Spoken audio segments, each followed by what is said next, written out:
Update. WIBTA if I stop baking cookies for the retreats that have come to expect them? It's been more than a year since my original post, link which I know is quite a long time. It seems a bit silly now that I was so consumed and frustrated by something so small as cookies, but here we go. As a number of the comments suggested, I ended up talking to the owner of the shop and telling her that I wasn't going to bake cookies for the retreats anymore. I told her I felt belittled and disrespected by her behavior and that of the retreaters. Her response was basically, "They expect the cookies. What do you expect me to tell them? They're not going to want to come to retreats anymore. You should have never baked them at all. This whole issue is going to be bad for business."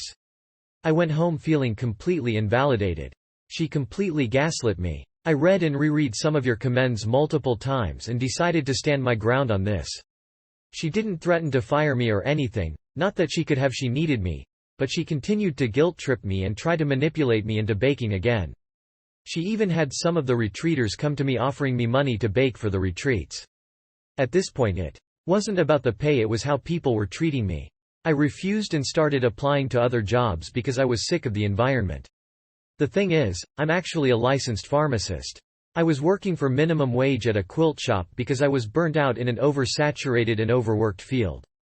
I was depressed because I was a doctor of pharmacy, 8 years of college completed, and I didn't feel mentally fit for working in that field because of my mental health. I worked for this quilt shop for a year. I learned some things, got a break, and regained some of the mental health I lost. This cookie debacle was the push I needed to regain my self-worth and go back to the field that I wanted to be in. Within a month I found a job as a pharmacist at a federal prison. I loved it from my first day. I've been there a year now and I love every day of it. My job has meaning, my coworkers are awesome, and every day is a new experience. It took a few months, but I got my baking mojo back. I'm known throughout the prison by my actual name and people come to visit the pharmacy for some cookies, or whatever baked good I decide upon, and they stay for conversation. I found a job I love and a group of people who appreciate my baking and don't use me as a cookie slave. Thanks, Reddit. You guys are awesome.